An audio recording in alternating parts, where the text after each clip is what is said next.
Oke, halo teman-teman, kembali lagi di podcast mata kuliah Competitive Market Analysis. Dan untuk podcast kali ini kita akan men-share materi di pertemuan yang ke-8 dengan judul Value Proposition Development. Untuk sebelumnya di pertemuan ke-7 kita sudah menyinggung sedikit mengenai Value Proposition Development, dan untuk materi kali ini kita akan lebih memperdalam dan serta juga bagaimana sih nanti kita caranya melakukan yang namanya value proposition development. Nah, pernyataan yang menyampaikan apa yang dilakukan merek dan perbedaannya dari pesaing gitu. Jadi value proposition development ini adalah pernyataan yang menyampaikan apa sih yang ditawarkan oleh sebuah merek dan apa perbedaan merek tersebut dengan merek perusahaan lain atau merek pesaing. Kemudian memiliki proposisi nilai itu sangat penting karena dengan jelas dan ringkas dapat mengkomunikasikan atau menghubungkan apa yang dapat diperoleh oleh pelanggan dari memilih merek tersebut oleh merek perusahaan daripada merek pesaing perusahaan tersebut gitu. Nah, selanjutnya bagaimana caranya menuliskan atau menciptakan sebuah value proposition yang efektif? Sebelumnya kita sebelum meluncur kepada sebuah usaha dalam penciptaan sebuah merek nanti, sebelum kita memulai sebuah bisnis gitu, semua pengusaha itu atau semua perusahaan harus menentukan terlebih dahulu nih kebutuhan pasar yang harus mereka penuhi, mulai dari produk atau dari layanan mereka.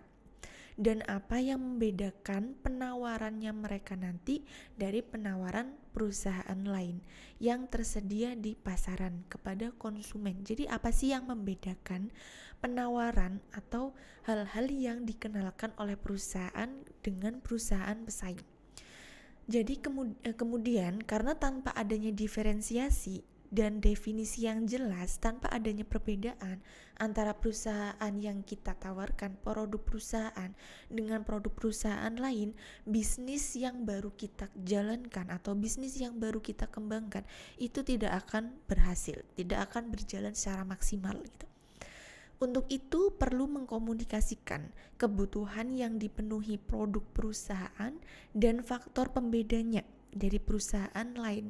Kemudian perusahaan juga perlu membuat yang namanya proposisi nilai yang efektif. Maka dari itu, dengan kita memulai dulu nih apa sih yang dibutuhkan oleh pelanggan, apa yang dibutuhkan oleh konsumen, kemudian apa yang membedakan produk yang akan kita ciptakan dengan produk perusahaan lain. Karena dengan itu nantinya kita bisa dengan berhasil menjalankan perusahaan, menjalankan bisnis perusahaan gitu. Kemudian setelah itu perlu juga kita membuat yang namanya proposisi nilai yang efektif. Nah, kemudian evaluasi kemampuan yang mampu ditawarkan perusahaan dengan cara mengevaluasi kemampuan yang mampu nantinya ditawarkan oleh perusahaan. Jadi contohnya, apa sih yang bisa ditawarkan merek perusahaan kita? Kemudian pekerjaan apa yang harus dilakukan oleh pelanggan atau oleh konsumen yang menggunakan merek dari perusahaan kita? Kemudian perusahaan dan produk apa yang bersaing dengan merek perusahaan kita sendiri untuk melakukan pekerjaan bagi pelanggan itu sendiri, bagi konsumen. Kemudian apa yang membedakan merek perusahaan kita atau merek dari bisnis kita dari pesaing kita? Gitu. Kita jadi melakukan evaluasi terlebih dahulu nih. Apa yang mampu kita tawarkan dari perusahaan kita sendiri, mulai dari produknya, mulai dari layanannya, kemudian mulai dari kebutuhan dan jawaban-jawaban dari konsumen itu dapat mereka peroleh dari ketika mereka menggunakan merek dari perusahaan kita. Nah, selanjutnya prepare your business for success gitu. Jadi siapkan nih bisnis perusahaan kita untuk mencapai keberhasilan, untuk mencapai kesuksesan. Yang pertama dengan cara posisikan dulu merek sebagai solusi untuk pekerjaan yang harus diselesaikan oleh pelanggan kita. Itu. Kemudian perusahaan juga harus menyiapkan segala sesuatunya untuk kesuksesan. Kemudian menciptakan proposisi nilai adalah latihan yang reflektif yang mendorong perusahaan untuk memperhitungkan kebutuhan yang dipenuhi merek oleh perusahaan. Siapa pesaingnya dari perusahaan kita, kemudian dan bagaimana perusahaan memberikan pengalaman yang berbeda dari produk dan layanan yang lainnya gitu. Jadi posisikan merek kita itu sebagai sebuah solusi bagi semua konsumen kita, bagi semua pelanggan kita. Kemudian jadikan sebuah penciptaan proposisi nilai adalah strategi yang mendorong sebuah perusahaan untuk mencapai kesuksesan mereka, untuk mencapai atau memperoleh pasar yang lebih tinggi lagi gitu. Untuk memperhitungkan juga nih kebutuhan-kebutuhan pasar itu apa saja sih, kemudian bagaimana cara kita itu bisa memenuhi dari kebutuhan pasar tersebut. Nah, selanjutnya dari refleksi ini, memadatkan refleksi tadi ini menjadi sebuah proposisi nilai yang ringkas dan memungkinkan perusahaan untuk mengubah prospek menjadi pelanggan gitu. Untuk merubah segala sesuatu yang menjadi tujuannya itu tadi menjadi sebuah pelanggan kita. Menawarkan secara efektif kepada investor juga dan mengkomunikasikan nilai merek perusahaan dalam skala yang lebih besar.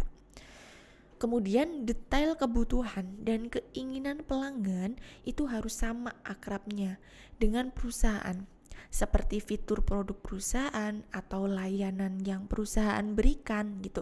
Itu harus memang benar-benar bisa memenuhi kebutuhan dan keinginan pelanggan gitu. Jadi antara keinginan pelanggan atau kebutuhan itu harus akrab dengan produk-produk atau fitur-fitur yang sudah diciptakan oleh perusahaan kita sendiri gitu. Kemudian proposisi nilai itu juga berfungsi sebagai jembatan antara dua aspek pekerjaan ini nih. Aspek pekerjaan dalam memenuhi kebutuhan pelanggan, dalam memenuhi keinginan pelanggan. Nah, ini adalah kunci. Ini sebagai kunci nih yang menyatukan dua bagian dari keseluruhan bisnis. Karena sebagai sebuah bisnis yang sukses adalah bisnis yang mampu memenuhi kebutuhan maupun keinginan pelanggan. Jika bisnis tersebut belum bisa menarik, bahkan juga belum bisa memenuhi kebutuhan pelanggan, berarti ada yang kurang dari bisnis kita. Perlu dievaluasi lagi, perlu direvisi lagi. Apa sih yang belum betul atau belum sesuai dengan yang sudah diciptakan itu tadi gitu. Nah, selanjutnya jadi proposisi nilai adalah pernyataan sederhana yang merangkum mengapa pelanggan itu harus memilih produk kita atau layanan kita nih gitu. Jadi ciptakan segala sesuatu yang mampu membuat pelanggan itu harus memilih apa yang kita tawarkan kepada pelanggan. Dan ini juga dapat mengkomunikasikan manfaat yang paling jelas yang dapat diterima pelanggan dengan memberi perusahaan kita itu bisnis kepada mereka gitu. Memberi bahwa perusahaan kita itu mampu menciptakan apa yang dicari oleh konsumen gitu. Nah, setiap proposisi nilai itu juga harus menjawab tantangan pelanggan dan menjadikan perusahaan kita itu sebagai pemecah masalah gitu. Jadi jadikan tantangan pelanggan, jadikan segala sesuatu di luar ekspektasi kita itu sebagai sebagai sesuatu yang harus kita penuhi, sesuatu yang harus kita tuju. Kita mampu memenuhi hal tersebut gitu. Nah, selanjutnya bagaimana cara kita menuliskan proposisi nilai. Jadi kalau sebelumnya tadi bagaimana cara kita menciptakan proposisi nilai yang efektif, selanjutnya bagaimana cara kita menuliskan proposisi nilainya. Langkah-langkah dalam menuliskan proposisi nilai. Yang pertama yaitu memetakan kanvas proposisi nilai atau semacam pemetaan bagaimana cara kita nanti akan menuliskan langkah-langkah dalam melakukan proposisi nilai. Kanvas proposisi nilai menurut Peter Thomson yaitu mengeksplorasi berbagai komponen perusahaan yang berkontribusi pada proposisi nilai yang kuat. Jadi apa saja dan bagaimana komponen atau bagian-bagian perusahaan yang nantinya akan terlibat pada penciptaan proposisi nilai gitu.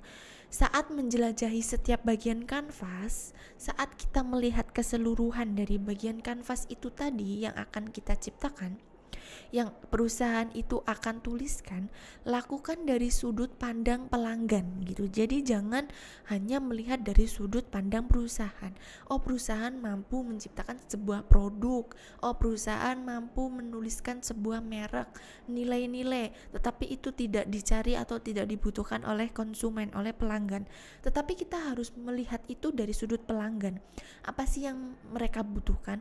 Apa sih nilai-nilai yang sedang mereka cari? Apa sih permasalahan mereka gitu. Jadi dari situ kita mampu memenuhi dengan tepat dan efisien gitu. Saat menuliskan manfaat produk, bayangkan bagaimana hal itu meningkatkan kesenangan bagi orang yang menggunakan gitu. Bayangkan bagaimana produk yang kita ciptakan nanti, nilai yang kita ciptakan dalam sebuah produk mampu memberikan kesenangan atau mampu memberikan kepuasan bagi pelanggan kita ketika mereka menggunakan produk kita. Selanjutnya cari tahu nih keinginan pelanggan, kebutuhan dan ketakutan, hasil yang tidak diinginkan di luar ekspektasi dari pelanggan gitu. Jadi kita cari tahu nih tidak hanya kebutuhan tetapi cari tahu juga ketakutan mereka ketika mereka itu tidak mampu memenuhi keinginan mereka sendiri gitu. Jadi apa sih yang harus kita bantu, apa yang harus kita penuhi. Kemudian yang kedua, ajukan pertanyaan yang penting. Menurut Thomson dari Harvard University berpendapat bahwa proposisi nilai itu berfungsi sebagai hubungan antara perusahaan dengan pelanggannya. Itu bagaimana cara perusahaan itu menciptakan produk, menciptakan nilai yang memang dicari, memang dibutuhkan oleh pelanggan itu sendiri gitu. Jadi memang proposisi nilai adalah sebuah hubungan yang erat antara perusahaan dan pelanggan mereka. Sementara rantai nilai itu berfokus secara internal pada bagian operasi, sedangkan proposisi nilai adalah elemen strategi yang melihat keluar pada pelanggan, pada sisi permintaan bisnisnya, sisi permintaan dan sisi permintaan konsumennya, pasarnya. Kemudian strategi pada dasarnya integratif, menyatukan sisi permintaan dan penawaran gitu. Jadi kalau nilai itu rantai nilai berfokus pada internal perusahaan, sedangkan proposisi nilai itu kita berfokus kepada pelanggan, kepada luar pelanggan, kepada permintaan pasar itu apa saja sih gitu. Jadi dengan itu kita bisa menciptakan proposisi nilai yang benar. Kemudian yang ketiga yaitu coba rumus dari Steve Blank untuk menyaring wawasan perusahaan gitu. Jadi ada sebuah rumus dari yang namanya Steve Blank. Steve Blank ini adalah mantan karyawan dari Google, perusahaan Google yang menjalankan Lean Startup Circle gitu. Memperhatikan bahwa banyak pendiri startup itu lebih menekankan kepada fitur daripada manfaat ketika mereka itu mencoba mengubah wawasan yang lebih mendetail menjadi proposisi nilai yang lebih ringkas gitu.